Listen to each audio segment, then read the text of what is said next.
Shalom Aleihim, Bishem Yeshua Hamasyah, salam sejahtera di dalam nama Tuhan Yesus Kristus. Bersama saya, Pendeta Henry Tandianta BPS Ciamik.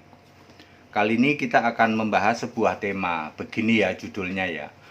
Pemusnahan massal Alkitabiah. Alkitabiah itu pernah mencatat yang namanya pemusnahan massal. Ya, ini istilah dari saya ya. Maksudnya dimusnahkan semua ya. Saudara-saudara, pemusnahan massal yang di dalam Alkitab itu mempunyai ciri, saudara ya.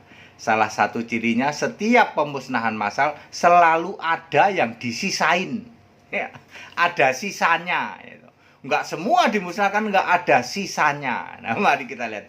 Dengan clue ini, saudara akan tahu ya, akan belajar nanti dari hal-hal berikut ini.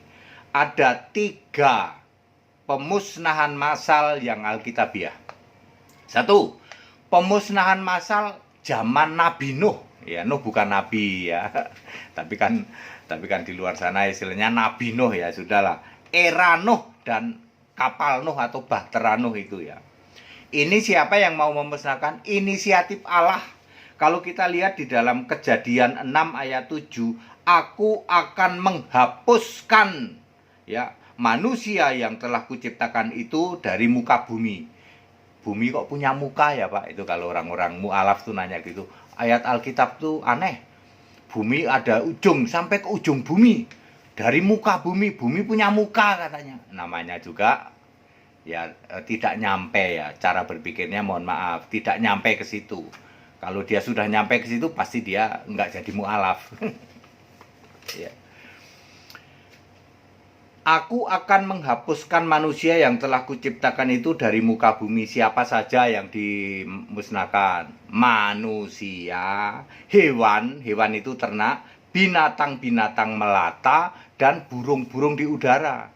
Yang tidak dimusnahkan apa? Semua binatang laut dan tumbuhan, ya. Ketika sudah di benar-benar air bah itu datang, lalu semua orang mati dong, kecuali yang itu yang pada binatang masuk ke kapal Nuh sama 8 orang itu ya. Lalu roh orang mati ini ditaruh di mana? Ditaruh di penjara roh. 1 Petrus 3 ayat 19 sampai 20. Di situ diinjili oleh Yesus. Ada yang tobat masuk Firdaus dan yang tidak tobat tetap di situ. Di mana lokasi penjara roh? Wahyu 20 ayat 13 menjawab, ada 3 yang memberi orang-orang mati, yaitu laut, maut, dan kerajaan maut. Maut itu tempatnya orang kaya yang tidak percaya Yesus. Di dalam Lukas 16 ayat 23 itu alam maut. Kerajaan maut itu tempatnya iblis ya. Kemudian laut adalah penjara roh. Jadi atas pertanyaan di mana lokasi penjara roh? Lokasi penjara roh adalah di laut. Kira-kira di mana? Menurut saya segitiga Bermuda. Makanya segitiga Bermuda itu banyak roh jahatnya ya. Ya, Kejadian 1 ayat 21, binatang laut yang besar-besar ya. Jadi saudara nanti nggak usah bingung bagaimana ada binatang besar, ada fosil di bumi. Ingat, yang tidak dimusnahkan dalam peristiwa air bah Nuh ini adalah binatang-binatang laut tidak dimusnahkan. Binatang laut ada yang besar, lalu binatang laut ini ketika bumi diliputin air, masuklah dia ke daratan, makan bangkai lembu, bangkai binatang, bangkai kambing gitu. Begitu itu terjebak dia. Ketika airnya surut terjebak, jadilah mati di darat. Lalu para ilmuwan bingung karena ilmuwan tidak membaca Alkitab. Ini ada binatang darat gede. Yang gede itu binatang itu laut. Alkitab menulis Kejadian 1 ayat 21, binatang besar itu hanya ada di laut. Lalu terjebak di darat ketika era air bah. Lalu para ilmuwan bingung, lalu muncullah teori dinosaurus. Begitu. Itu adalah pemusnahan massal yang pertama. Yang dimusnahkan makhluk hidup. Buminya tidak musnah, buminya masih ada ya. Oke. Pemusnahan massal yang kedua menyisakan apa yang disisakan? 8 orang plus binatang. Jadi ingat ya, pemusnahan massal selalu menyisakan, ada yang disisain ya. Untuk era Nuh dan kapalnya yang disisain 8 orang plus binatang-binatang yang ada di kapal Nuh itu. Sekarang pemusnahan massal kedua adalah Harmagedon. Di dalam Wahyu 16 ayat 16 ditandai dengan 7 cawan murka Allah, ya, kemudian perang melawan 666 sampai Babel roboh. Harmagedon ini terjadi setelah pengangkatan orang percaya di dalam Wahyu 19 ayat 6 sampai 10 yang disebut perjamuan kawin anak domba. Perjamuan kawin anak domba yang diangkat adalah orang-orang percaya Yesus. Berarti yang di bawah, yang sisa orang-orang jahat yang tidak percaya Yesus. Itulah musuh di dalam perang Armagedon antara anak domba dengan 666, yaitu nabi palsu, Mesias palsu, dan para pengikutnya. Armagedon terjadi setelah perjamuan kawin anak domba, Wahyu 19 ayat 6 sampai 10. Perjamuan kawin anak domba kan khusus orang percaya yang diangkat. 1 Tesalonika 4 ayat 16 sampai 17. Artinya yang disisain di bumi adalah orang-orang jahat yang tidak percaya Yesus. Ya, lalu terjadilah perang Armagedon. Nah, masalahnya adalah sisanya apa? Setelah perang Armagedon apa dimatiin semua? Kan pemusnahan massal selalu ada sisa. Dimusnahin semua yang di bumi, sisa dari rapture dimusnahin, ya toh. Terus habis itu kerajaan 1000 tahun. Lah kalau dihabisin semua kerajaan 1000 tahun, manusianya dari mana? Ya, Allah itu konsisten, ya. Anak-anak di bawah umur belum bisa diminta pertanggungjawaban. Kan tadi yang dimusnahkan adalah yang tidak percaya Yesus. Kalau anak-anak kan belum bisa diminta tanggung jawab. Kamu nggak percaya Yesus? Ya belum bisa. Bayi, anak kecil sampai umur 12 tahun ke bawah. Ya. Kenapa memakai 12 tahun? Karena Yesus 12 tahun sudah dianggap oke, dewasa di Israel, ya. Sudah bisa tanya jawab dengan ulama Yahudi. Maka 12 tahun dianggap itu di bawah 12 tahun itu masih anak-anak. Jadi yang ditumpas semua yang dewasa, semua yang hidup, yang orang-orang jahat tidak percaya Yesus. Sebab kalau percaya Yesus sudah diangkat, ya, rapture. Ini sisanya yang tidak percaya Yesus semua ditumpas, masih nyisain bayi dan anak kecil. Lalu bayi dan anak kecil inilah untuk modal kerajaan 1000 tahun. Clear? Jadi setiap pemusnahan selalu nyisain. Sisanya apa? Bayi dan anak-anak. Dulu zaman Nuh, waktu pemusnahan disisain apa? 8 orang plus binatang. Yang sekarang disisain bayi dan anak-anak, ya. Terus tentu saja binatang enggak, ya. Kenapa binatang enggak? Kan binatang tidak bisa dinilai Anda percaya Yesus atau tidak. Binatang itu tidak punya roh. Jadi yang hidup setelah perang Armagedon apa? Bayi, anak-anak, dan binatang. Itu untuk modal Yesus datang ke bumi mendirikan kerajaan 1000 tahun. 1000 tahun itu kurang lebih berapa generasi? Mungkin 15 generasi. Oke, lalu pemusnahan massal yang ketiga adalah kiamat atau lenyapnya langit dan bumi. Wahyu 20 ayat 11. Di hadapannya lenyaplah langit dan bumi. Siapa yang menentukan kiamat? Yesus. Bukankah Markus, di kitab Markus itu Yesus tidak tahu hari kiamat, kan? Yesus masih jadi manusia. Kan sekarang Yesus sudah Allah. Oh iya ya Pak, ya. Jadi musnah, hilang, lenyap dari hadapan Yesus adalah langit dan bumi di dalam Wahyu 20 ayat 11, tetapi di Wahyu 21 ayat 1 itu langit yang pertama tidak ada, bumi yang pertama telah berlalu, dan laut pun tidak ada lagi. Jadi yang musnah apa pada saat kiamat? Langit, bumi, laut musnah, ya. Oke. Lalu kiamat ini yang lenyap langit dan bumi. Jadi kalau dulu-dulu pemusnahan massal itu yang lenyap cuman makhluk hidup. Kali ini buminya pun lenyap, langit, bumi, dan laut lenyap.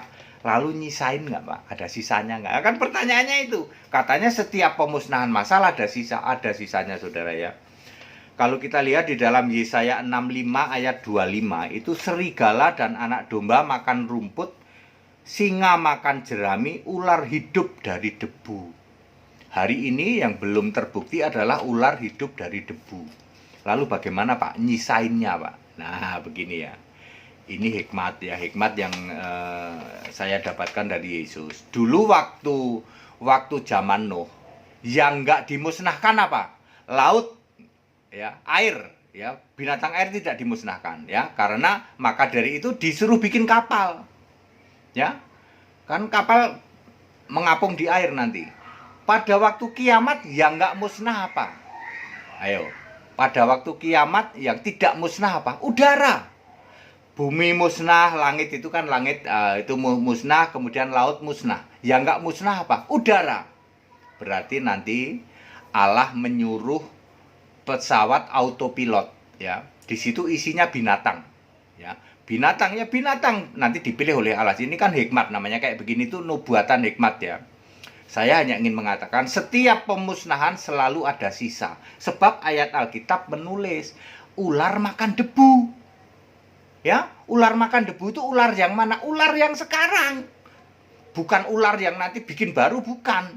Ular yang sekarang ini loh, ya. Ular yang sekarang nanti makan debu, makanya ini dicomot naik ke, termasuk binatang yang lain juga, naik ke hamparan udara bebas di sana, di langit bebas, langitnya sendiri, pokoknya di udara bebas, ya, pakai autopilot. Lalu bumi, langit, air, laut lenyap, lalu Yesus bikin bumi baru. Kira-kira bikinnya berapa hari? Ya 6 hari, sama dengan bumi lama, ya loh. 6 hari Yesus bikin bumi, lalu itu pesawat yang autopilot itu mendarat di bumi baru. Selama dia di sana 6 hari itu merubah genetik.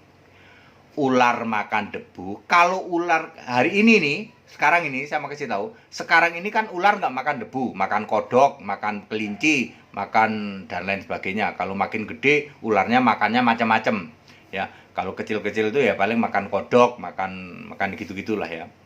Ular makan kodok, harimau karnivor, yaitu karnivor. Lalu sama-sama ini terbang di udara bebas 6 hari.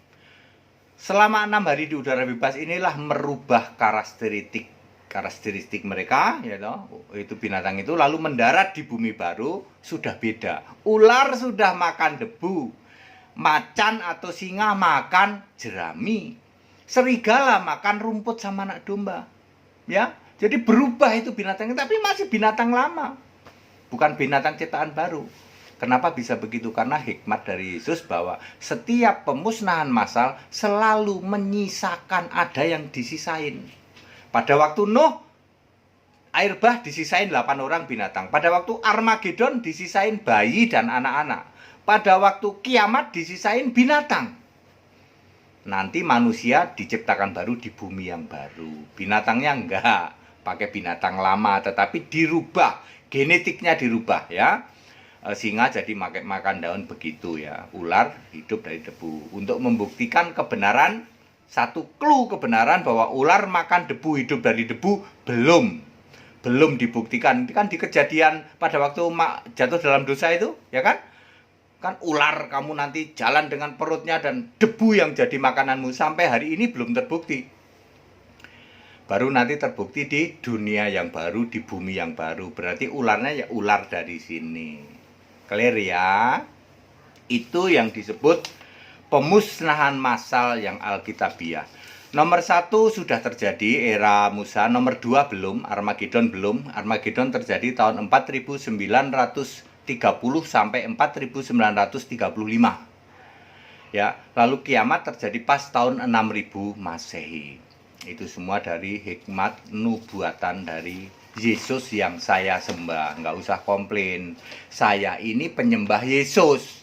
Anda yang komplain, introspeksi diri dong. Anda penyembah Yesus nggak? Kok komplain sama yang nyembah Yesus? Jelas-jelas HTD penyembah Yesus, menolak nyembah Bapa. Sedangkan Anda nyembah Bapa, nolak nyembah Yesus. Kok mau memaki-maki ke sini? Sini bilang ini nubuatan, ya. Kamu maki-maki padahal kamu kebalikannya sama HTD. HTD nyembah Yesus, menolak nyembah Bapa. Kamu nyembah Bapa, nolak nyembah Yesus.